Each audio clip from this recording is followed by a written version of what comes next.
What up, world? It's your boy Mark Waldo Ward, Super Facts Show, Super Facts Network, fresh off a humongous South by Southwest. We got MC Bravado with us today. How you doing, brother?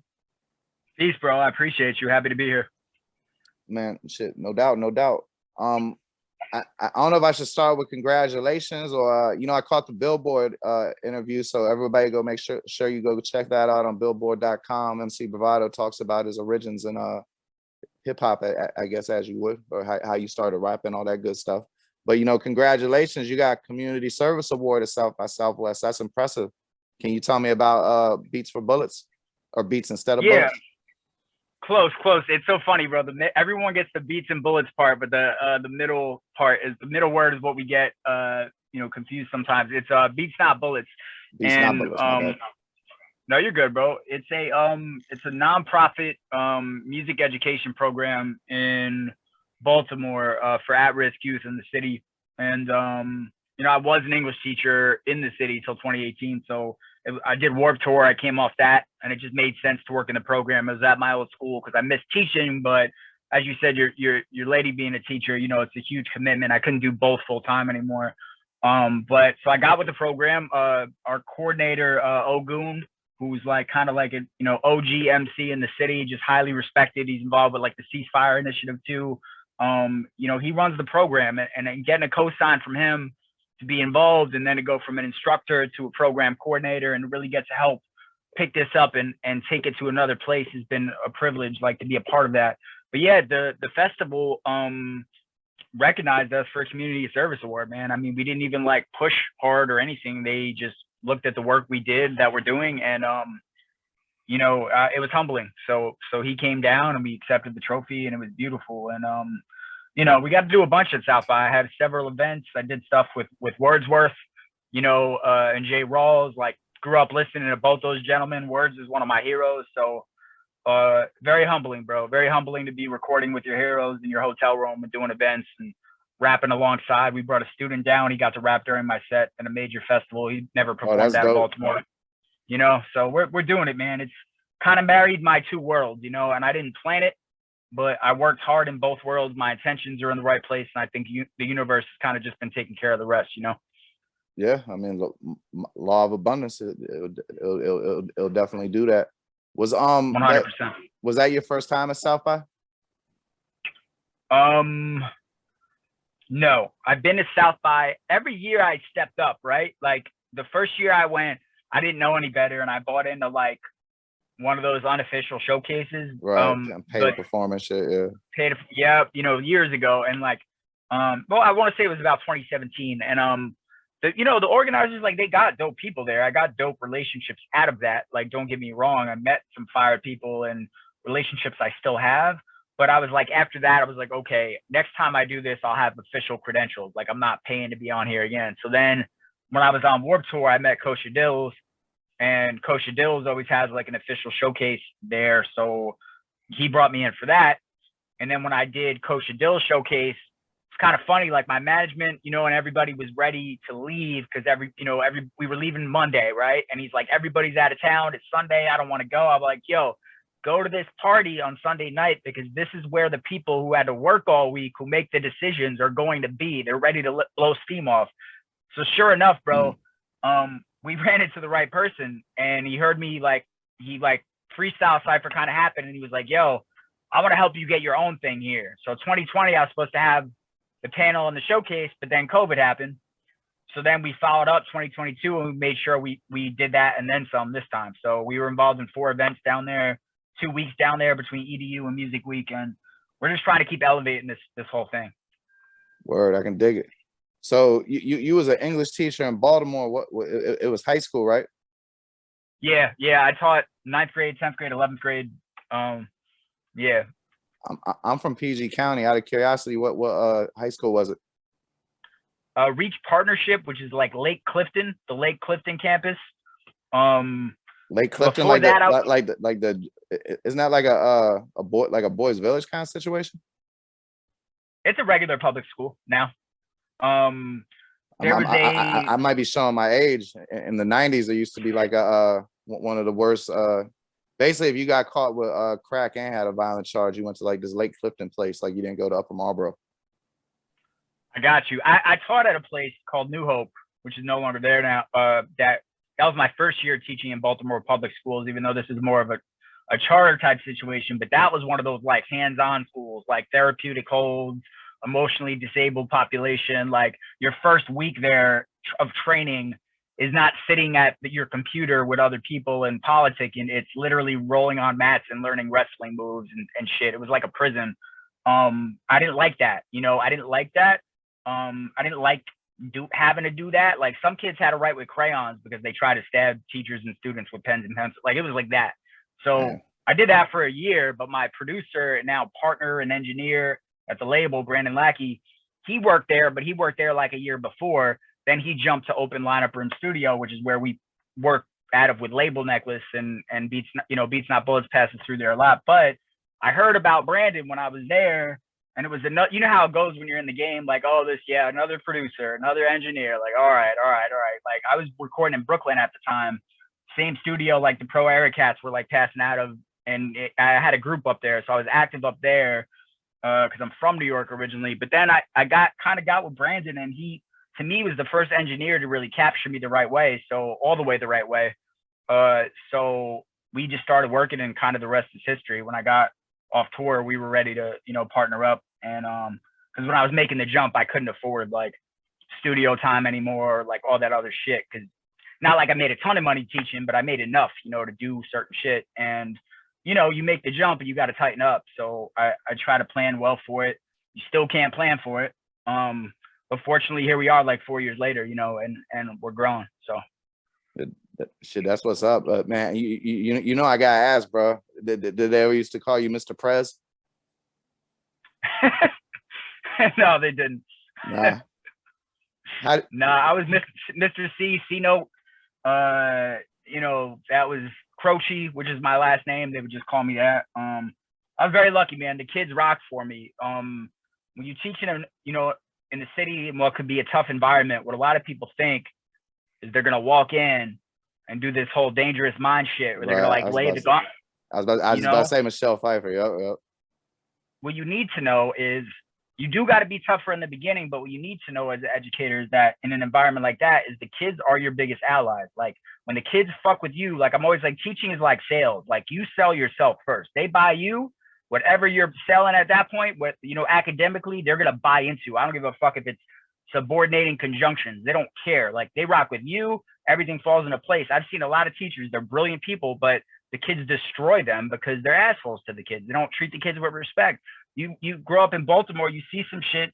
By the time you're 15, 16, some people don't see in their whole life. So you can't talk to that kid the same way you would talk to a kid who grew up privileged. It's not, you know what I mean? It's not the same. So like, if you don't have that interpersonal skills or awareness, you're honestly kind of fucked, So like a lot of situations, the kids would be like, somebody who's disrespectful to me, like sometimes the kids would, silence that shit quick. Like I didn't have to, say anything half the time. So I don't know. I miss it sometimes, but the program like allows me to, work with our youth still. Man, you miss some moments, bro. Like the dirty little secret about teaching is that teachers don't work no 40-hour work week. Like you're working mad hours outside of school. You know what I mean? Like how many times did you spend like 6 hours on the weekend grading papers, or like 3 hours on a weeknight taking parent calls, No, you're right. I mean, grading papers is like, that's what, especially as an English teacher, people don't understand. I'm like, yo, you're talking about like 120 like essays sometimes, you know what I mean? And you're they're asking you to assign a 4 or 5 page essay when you're teaching 11th grade. I mean, do the math, and you're not just reading it. If you're doing a decent job, you're editing and revising and saying you need to do this. I mean, it's crazy. You're reading multiple books essentially and annotating all of them in a weekend. Like people, because you're close to it, but most people think teachers have it way easier. And I'm like, y'all go in and do that job for a week in Baltimore City or somewhere tough like that, and then you tell me how easy it is. Yeah. Hey, just out of curiosity, how much overtime did you get for all that grading all them essays? You know damn well the answer to that question. Yeah, Yeah. For those listening, the answer is 0. Facts for sure. But good people, man. The sad thing is that the people who design a lot of these learning modules and make these rules haven't been in a classroom themselves in 20 years, you know, and they're very out of touch. And they try to repackage shit that's failed already as something new, like a new acronym, like, oh, it's going to work now. And like the old timers are like, yo, you guys called it this 10 years ago. The shit did not work then.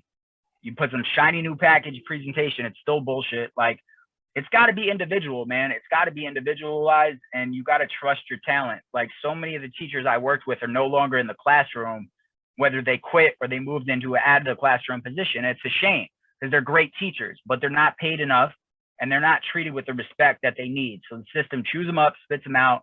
New people, new people, new people. And who suffers? The kids suffer because they don't get the stable consistency and the role models they should have, you know?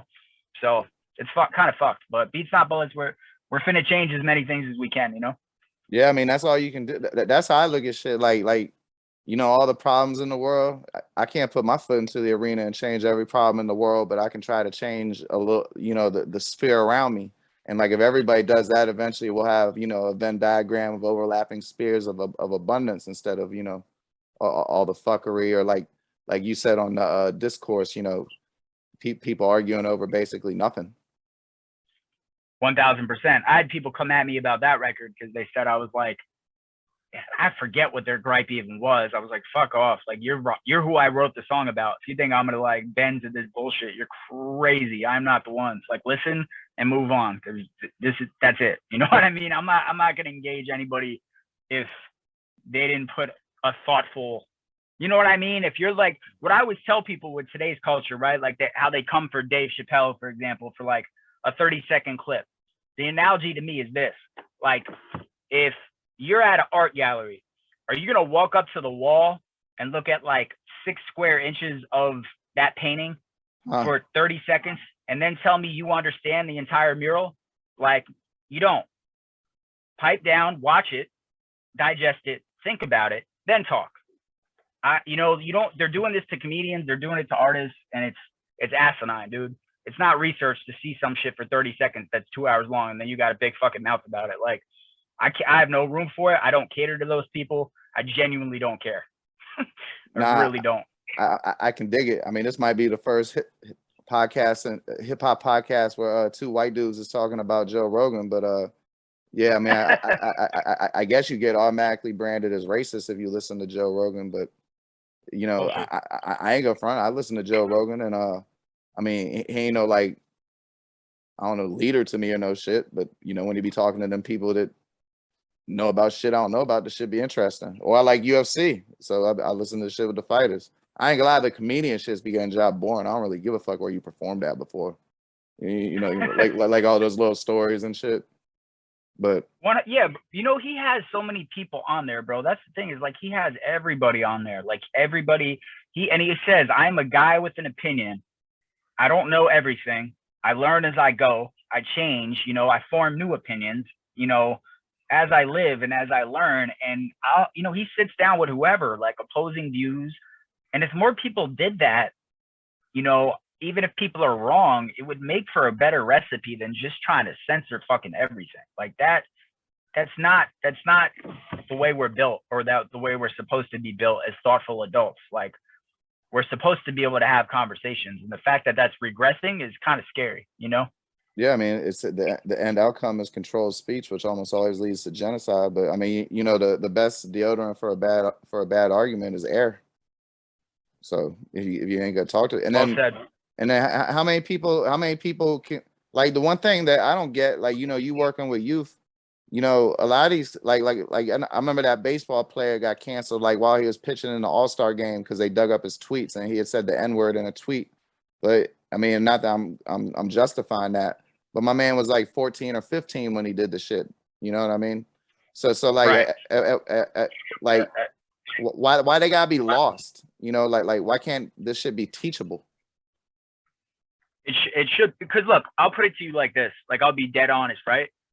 My parents, you know, my parents are from the Bronx, but I grew up primarily in Orange County, New York, which is like, you know, like an hour north of New York City, right?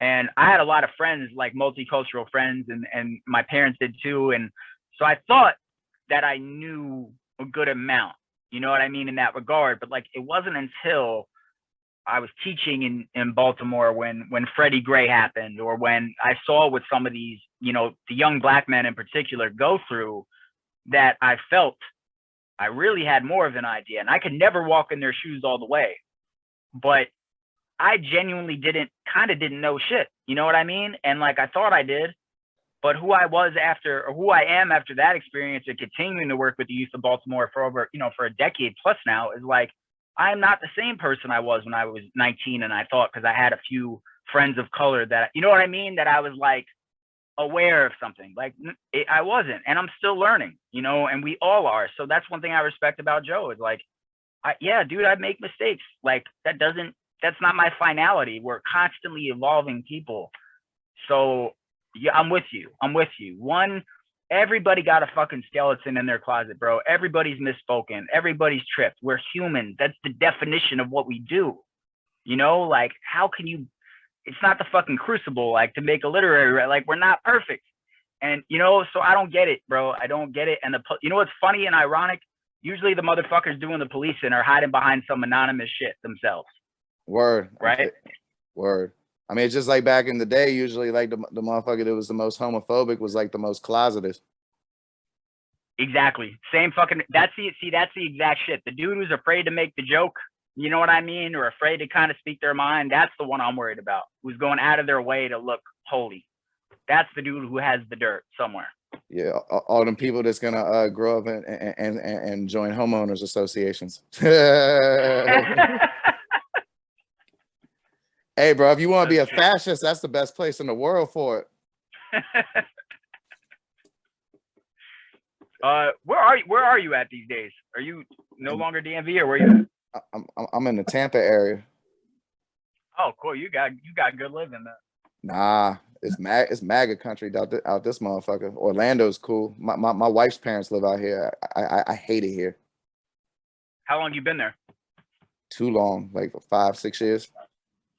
Okay, gotcha. But before that, we was living in Houston, and I was having shit like Maxo Cream coming to my house to make songs at the studio. I had shit like that. Out here, I got like motherfuckers with fishing hooks on their hat, trying to tell you about life and shit. But I mean, that's neither here nor there. Hey, I was curious, man. My man, Coach Q or Quinnell Holder, I see he be liking a bunch of your posts. You know Coach Q? Yeah, bro. Shout out to Q. Q is, you know, we kind of just on the social media sphere, you know, like cross circles. He is just a dope individual. Beacon of energy in the universe. Yes, he is. And he always like, bro, that dude has like a sixth sense. Like, I speak to him on the phone periodically, maybe once a month, and he will say things like, he will put into perspective so much shit that's eating at me, like intuitively, bro, like almost instantly. That dude is a gem, for sure. Big fan of Q. Man, I totally agree. I don't want you to respond to this, but on your Joel, I mean, you can if you want to, but you don't have to. Okay. But on your Joell Ortiz song, the song you did with Joell Ortiz, like Kobe, I kind of think that the best part of the song was your verse at the end. So point being that if someone thinks that you maybe outshone Joell Ortiz on a song, that would make you a hell of a lyricist. So I'm curious, what are your favorite bars you've made? That's a really good question. Bars you made, bars you wrote. I think that like Kobe verse is up there with my best verses ever. And I knew, like, I kind of intentionally did it that way. Like, the first verse is kind of more of there's some entendres and stuff in there, but it's more subtle to kind of build the momentum.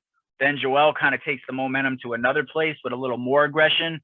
Because stylistically, I have the mellow and then I have the crazy aggressive. So I wanted to show both sides and kind of have Joel bridge that. And even when the joint was finished, Joel said something about like, that verse was nuts. Like, he said that, you know. So regardless of like outshining or any of that kind of thing, I would just say to be on a record with someone like him and to sound like I belong there, that's enough.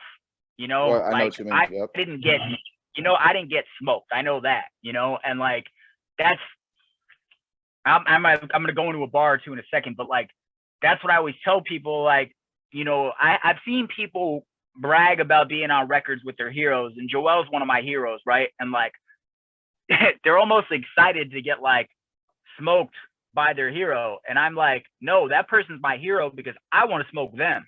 Right. Like that, I wouldn't be worthy in this arena if I thought differently. Like I'm on my gladiator shit. I'm on the like, you helped inspire me, but I belong here. You be like one of the motherfuckers reflecting- that's taking pictures with the dream team and shit. Like y'all weren't even competing. That's yes, dude. Like, and that's like knowing I belong there. That was the biggest thing, bro. And I can't tell you, like, that was one of the biggest moments of my life and my career was to hear that record, with some time passing and to know like shit, like you sound right okay next to him. And that was everything. But we did that record when Kobe was still alive. Like I was working a bit with his company, Granity Studios. I was delivering books to the schools because they had like a basketball Harry Potter type series that was good for like reluctant readers. And I swear it was Kobe I was talking to on the IG. I don't know. But his mindset inspired me. So I went and did the record. Joell played his verse. We did the whole thing. We were ready to drop it. And then obviously the tragedy struck and we had to think. And so we waited a while. And then when COVID happened, we couldn't get to the city together to make the video. So my boy Roman Perez, who plays some professional ball, and his daughter's like gonna be like real nice. He's like hoops with her all the time. Like he's training her to be a beast. I was like, damn, like we can kind of recreate a Kobe and Gianna vibe and make it, even though the song was about his mindset and wasn't a tribute because he was still with us, we can make the video highlight the tribute elements. And that's kind of what happened. But I got a bunch of favorite bars, man. I mean, one I really love is one of the bars I said these rappers should hit the floor. I'm taking stars about the picture like Mario 64, just because like, I guess yeah, like that shit's crazy to me. I've got a bunch, but like, I love that. Like, I love those entendres. I had a song about a prisoner of war for my first album. I made it over a decade ago. Really creative record. And I said something, I want to say it was like, my flight plummets from a gunman. Life is run before my eyes. The fight below is like the G.I. Joes from when I was 5. So it's like he's seeing his life flash before his eyes and he's going down in the plane and everything looks small with the battlefield below. He reminds him of the G.I. Joes. And to me, that the imagery is crazy. And I wrote that in like my early 20s, and I'm like, kind of had it with the pen. I think where I've developed the most has been with my delivery and like versatility, cadences, that shit. But I was as a writer from like Jump Street, like that was my shit, for sure. I'm curious as how you're gonna respond to this. I never liked Kobe Bryant as a basketball player. I think he was overrated. I think that ultimately, I don't want to call him a loser, but I don't feel that he had a winning mentality in a team sport. Out of every professional athlete I've ever seen other than Chris Paul, he's probably the one I would least likely I want to play with. And I think during his era, Tim Duncan is by far a better player. Same amount of championships, more MVPs, more All-NBAs, Defensive Player of the Year, never gave up on his team in the playoffs, never ran one of the best centers in history out of town because out of ego. I mean, it's sad what happened to him. And I'm not trying to take anything away from that or his legacy, but I felt he wasn't properly rated at all. I mean, he gave up on his team and stopped shooting the ball in a playoff game. And to me, that's just not a winner. I don't like that type shit. I got a few things to say about this. Number one, I don't think like some of your points I think are definitely like valid. Like he did all of those things. Those are all strikes against him. I think what makes Jordan the greatest is that he doesn't really have the strikes to that extent that Kobe or even LeBron have. Greatest ain't even on the table. I wouldn't even put Kobe in the top 20. No, I'm saying Michael Jordan's the clear number one for me for that reason. Like I think he, just kind of distanced himself from the crowd in terms of like his overall resume and like lack of real flaws on his record. But like by a good distance, I think it's like number one, and then it's LeBron and Kareem as 2 and 3 in some order, right? In my opinion, but I also have Duncan. I have Duncan higher than most people. Like, I think you could argue Duncan. To me, he's probably about 6, but I think you could argue him as high as 4. as far as on the greatest list. I agree with you. Like, you're talking about defense, rebounding, scoring, being fucking elite his entire career, consummate professional, consummate leader, no bullshit. Yeah, bro. Like, he's the best player of that era. I agree. I have Kobe towards the bottom of my top 10, maybe even number 11, kind of 10 or 11. I think you could argue Akeem higher. I have Shaq a little higher. So, like, I'm with you. I still have him top 10 or 11. He's still my second best shooting guard. But your points are valid. Second best shooting guard. Have you ever? My bad. I got you. I just want to finish my thought here. What I love about him, though, is his work ethic. Like, they try to compare him to Mike all the time, and some of the movements and everything are obviously valid, right, and the mindset, but like, he wasn't as athletic as Jordan or as strong. Like, what enabled him to do that was his work ethic, and he worked as hard or harder than anybody. And regardless of like what people say and the valid things that you said, nobody can take that level of preparation away from him. I do think he should have been kinder to teammates and more mature to teammates. And I think he figured that out on the run with like Pau Gasol and like, that second run. I think that was a better leader. I could argue that was the best Kobe, I think. But no, I think, who do you have ahead of him, West or Wade? West. I mean, maybe Dwayne Wade's best year, but yeah, nah, Kobe's definitely better than Dwayne Wade. Now I was gonna say West. Have you been watching Winning Time? I have. Phenomenal, right? Yeah, I think it's hilarious how the sports writers who actually knew all these figures are clutching their pearls at how they're portrayed, especially Jerry West. So like it's like a double winner for me, because then I hear the sports podcast. Like, I don't know, Bob Bryant is the old dude from Boston. Yeah. He hates it, and he, man, listen to him rant. I mean, I love Bob Bryant though, but that shit is funny. Me too. I think they're doing a good job, man. I love it. I love that Jerry West is getting, obviously with Magic and everything, and I think Cookie is great, and like, I think they're doing obviously John C. Reilly as Bus geeks me out, man. Like, that dude is just such a trip and so phenomenal. But I think they're doing a great job, and I love seeing this side of Jerry West. Like, I love seeing that, because that dude should have had more chips. What that dude did on both sides of the ball, and like, yeah, I mean, you could argue it, like, that's Mr. Clutch. That's the logo for a reason. Like, you can argue it, for sure. And perhaps Havlicek, depending on if you consider him a shooting guard or small forward. And then Andrew, three for me. Andrew Toney might have got it, but yeah, that's neither here nor there. Well, I was gonna ask you something else, but since you brought up Jerry West and you like reading and stuff, you got your literature major. You ever read his book? It's called, I think it's My Charmed Tortured Life. It sounds like I need to, because you just made me hip. I didn't even know it existed. Oh yeah, he goes all into it, man. He was like all depression his whole life, grew up in a cabin in West Virginia in like bad circumstances. It's never felt like he was successful ever, even when he was like winning high school basketball championships and being Mr. West Virginia. Fascinating, just a tormented man, and you wouldn't think so given how successful he was. Saddest book I ever read though was DMX biography. DMX had the worst life of anybody I ever heard of. You watched the HBO special on him? I did, man. At the end when they was singing out, man, it's gonna kill me. I don't remember the name of the song off the top of my head, but when they were singing that old school R&B song, man. Yeah, that's like Get You Welling Up, like some onions are nearby. I was about to say, yeah, Miss Ward was cutting some onions when when that was on. Man, we barely touched on the music. But we got a few more if you want, man. I could do another, a few minutes. Bet. If you want. But I got one more basketball question. You like Russell Westbrook?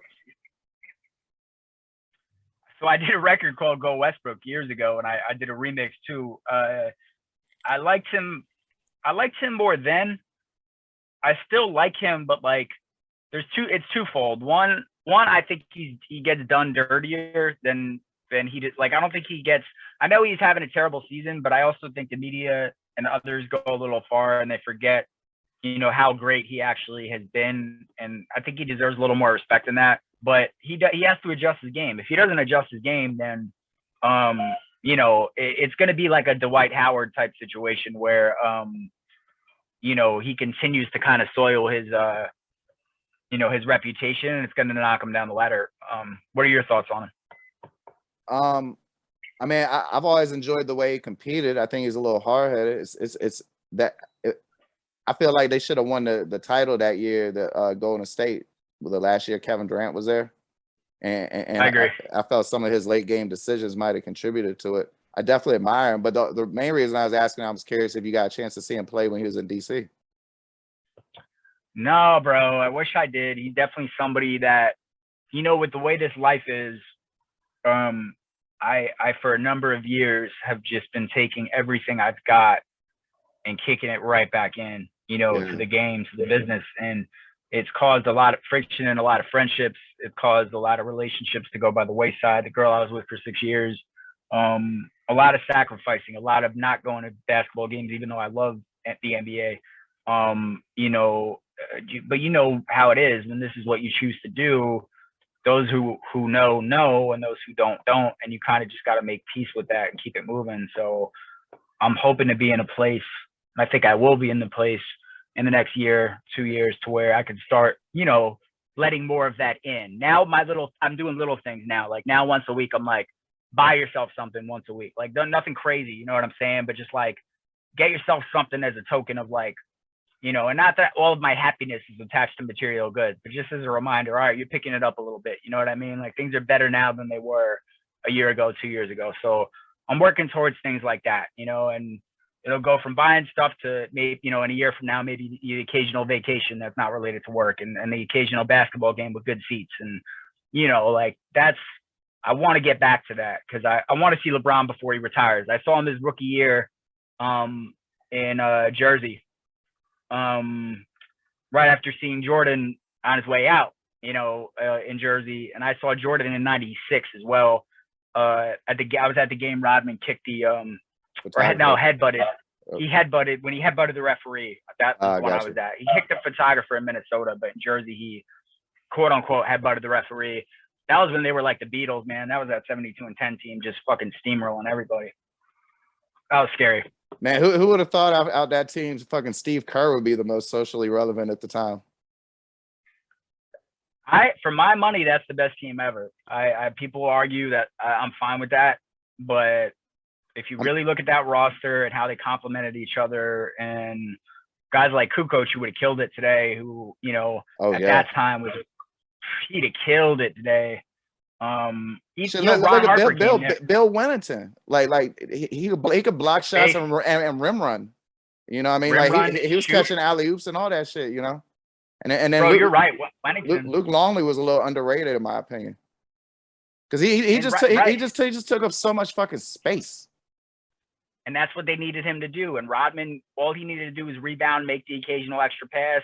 Scotty and Mike got the rest. Ron Harper was a great scorer in his time, like took a back seat, focused on playing defense. And you had these three dudes, 6'6", 6'7", and Rodman doing that Doberman shit all over the court and just suffocate motherfuckers when they had to. And that's what I mean. Like they complemented each other, I think, the best, because the only two guys who were ball dominant needed to be, and then Kukoc, when one of them was on the bench, would fill in as the second ball dominant guy. And you got the shooting from Kerr, and like you said, underrated big guys, like in depth. And yeah, I think they had the most balanced roster, and they had the meanest motherfucker to ever grace the court. So that's where my money would go. But I mean, you know, they'll push back on one of the Warriors teams, but all I'd say is that if you gave Jordan a year, he'd be doing that 3-point shit the same way they are. KD actually admitted that, which I love about KD. KD was like, y'all who think Jordan would not be a good 3-point shooter in today's game are fucking foolish. Like you said, 1 year. That's it. I mean, dog, this Bama like lost in ping pong, and what you remember that story on The Last Dance, and like secretly bought a ping pong table and stayed up at night and practiced. So like, what you think he gonna do if somebody's killing him in the 3-pointers on TV? That motherfucker, he gonna be in the gym for 48 hours straight, you know? 100%, bro. And the way he scored with hand checking and all the physicality, I mean, the 40 a game is not an exaggeration, if not more. And the quarter thing was hilarious. That was my favorite, with the security guard when they were playing that game and he was getting pissed off, and the security guard shrugged at him. Good for dude though. At least he was one of the few people that have heart to talk back to Jordan. Like he needed that. Like, bro, if you blow up too hard, you gotta be careful. You can't have everybody bowing down around you all the time. I was gonna say when you were making that point about getting stuff for yourself, you know, you ain't never gonna get your goal if you don't take care of the person who's trying to work towards the goal. So it's good that you're mindful of that. 1000%. I appreciate that, bro. I am mindful of the fact that I wouldn't be, and not that I still don't consider myself shit, you know, but like I wouldn't be even where I'm at if I didn't have people that give a shit and that watch my back and that keep me humble. Like you said, there were moments at South by, my producer, you know, again, I was getting cranky about certain shit with the show and with rehearsals and with other shit. And he'd be like, yo, we're going to eat right now. Like, you can stay in the fucking room and pout and rehearse by yourself. I need to eat. I've not eaten in X amount of time. Like, we're going to fucking eat. My stubborn ass sits there, like, then feeling dumb after 15 minutes. I'm like, man, they're having some good Texas tacos, and I'm sitting here like brooding in the room, rehearsing by myself. Like, had a drink, they got back, I had a smile on my face. I was like, I'm sorry, guys. You know, like, that one's on me. You know, so you're right. You need that. Pressure gets to you, man. Pressure gets to you. Don't feel bad. I mean, I yell at my kids and then feel bad afterwards. And probably the main reason I yelled at them was because I was upset at the mail lady putting the magazine in the shit, fucking it up. You know what I mean? But like, before we get out of here, man, we definitely got to touch on the fucking music. You haven't had an album since 2020. Forgive me, I didn't write the name down. I forgot it. I go through so much shit. It definitely stood out to me. The 4 a.m. song, I know I listened to a few times. I thought that was really creative. Thank you, bro. I love that one. Oh, no doubt. To be honest with you, the reason I didn't is I see you put up a This Is MC Bravado playlist, and I just listened to that like 2 or 3 times. So I wasn't necessarily looking at it as I was listening to it, but I was definitely admiring the wordplay. But anyway, back to the original point. What I saw it. What was the last one? Zen Liquid. Oh yeah, Fountain of Zen. Fountain of Zen. Yeah. Fountain of Zen. So is that coming from a new project? So I've got like a few things cooking always. There's like 2 that I'm sitting on. There's one that's about to come out that's like a sample free version of the Living Game, the 2020 joint. So we can push that for licensing shit. Game, and yeah. Like I got my guy Concept on that one. You know, we grew up together, and this artist Not Faye, who's like a fire vocalist, and then there's another joint that's real different that I just shot a video for. So I'm gonna put that out, you know, those new singles out. And then I've got one that's kind of like an emotional project that's was really heavy, and I did it the same time period as the Living Game, but there's some newer stuff on it, and it's more it's gonna be left field. It's like no features, it's like very dark, and it's like the Living Game was more the perseverance, like looking at the whole field of making that leap and succeeding. This was more of the self-doubt piece, like kind of throughout, and it's really heavy, and it's like a time capsule. So I'm excited about that. I think people are gonna be really surprised by the sounds. I'm working on a project with Stu Bangers right now. I haven't talked much about that. You might be the first person I've said that out loud to in a public setting. But obviously Stu is a beast. You know, all kinds of work with everybody as far as like heavy hitters on the underground shit and some legends, you know. What's the last album he made? He just dropped. I'm not certain about his last album. I know he just dropped a single with Chino XL. Man, I just did a show with the dude he did the album with, and I can't remember. Man, that's killing me. Damn. Because I forget shit too, man. I should be giving him his props. I did 20. This is my 24th show this week, so my wow. Okay. My memory is a little frazzled, but yeah, Stu Bangers is dope as shit. That's what's up that you got a album coming out with him. Well, I'm looking this shit up real quick. You got any songs with Dizzy, right? So I will say there might end up being one on the Stu Bangers album that features Dizzy. And that'd be a dope combination. Might be going for Apathy on that one.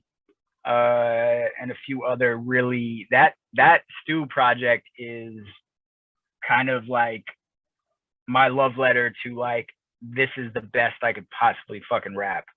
This is just like really me trying to rap the best that I've ever rapped, and standing next to Titans, kind of like on the Joell shit, but kind of all the way through the album. with more names than I've mentioned, and trying to secure a pretty massive feature on that. A few actually. I think you'll love that one. The Fountain of Zen joint. I'm doing a project. Being an Italian, I was working on one called Minestrone, and it's just, you make that soup with the scraps, from the kitchen. So there's some really dope shit that I've cooked up over the years that have. I didn't know that's so. Minestrone's like a when you don't feel like cooking leftover night joint. Yeah, it's kind of like, traditionally it's like what grandma's got left as far as the vegetables and everything else. You put it in a pot, and so I'm basically taking like joints that didn't necessarily fit well on other projects that are still dope, and putting it on that, and that's what I'm calling it for that reason. Like Dirty 30's going on there, Fountain of Zen's going on there, that record Dope is going on there, and a few more that I just been sitting on. So I got another project with my man SE Static. I got a lot of shit, bro. But you know how the game goes, bro. I'm trying to actually, like, with this Sue shit, like, I'm not putting it out until the budget is right, the videos are right, like everything, my media plan. Like, I want to hit the freestyle circuit everywhere when I do that, and really have big outlets lined up so I could really press that button. That's the next.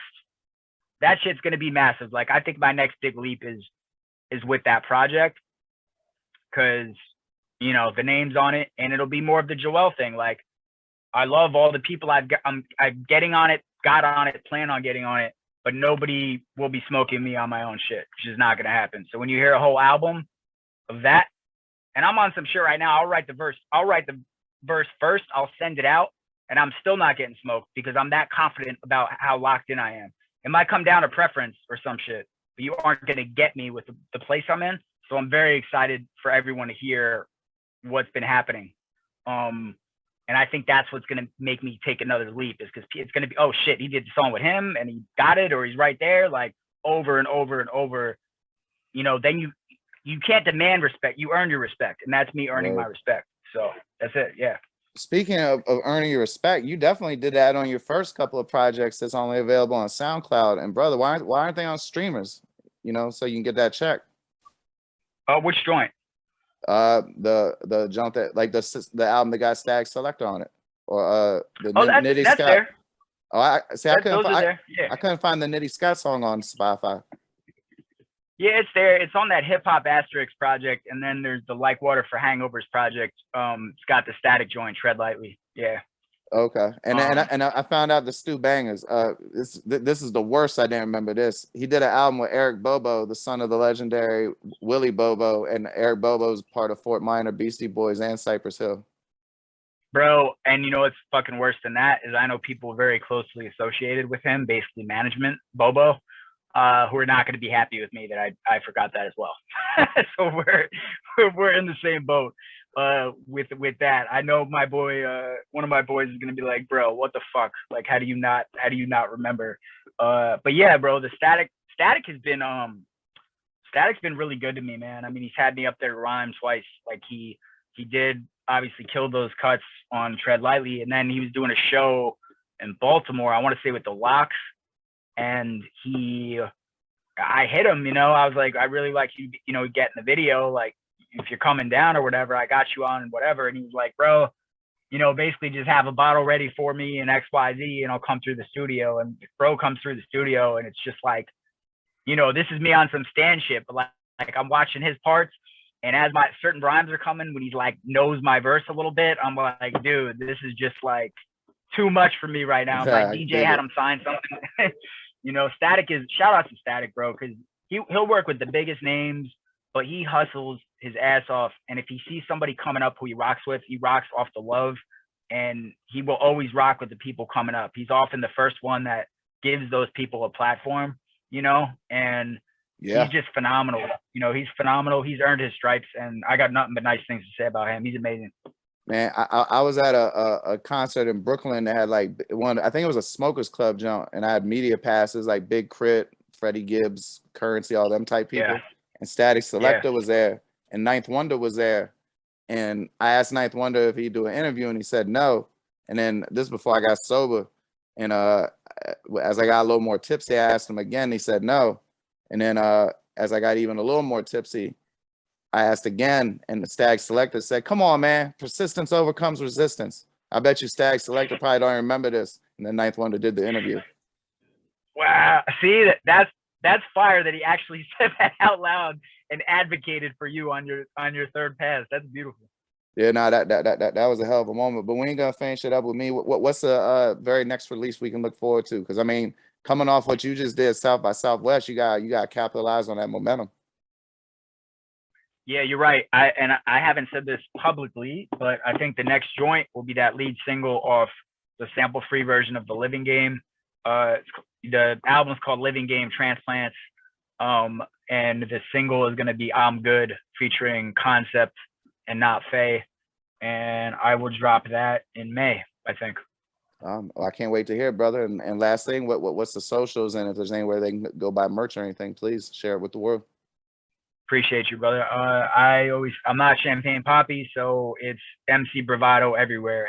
MCBRAVADO everywhere. Whether you're Facebook, Twitter, IG, TikTok, which I need to do more shit on. The merch store you can get to on the IG real easily, or on my Facebook, or on my website. You know, just MC Bravado. Kept that simple. I always tell artists that, like, try not to get too cute with that, because we're not, you know, you're not there yet. Like, make it easy to find you. So yeah, bro, I can't thank you enough. This was dope, man. Looking forward to keep building with you too. Oh, yes, sir. Yes, sir. I would definitely love to keep revisiting as you release and talking about basketball and all that good stuff. This has been a pleasure. Likewise, bro. Yeah, I'm here for the basketball talks and all that. So take care. Thank you again. You know, be safe, bro. Much love. You too, man. You take it light. Peace. Peace.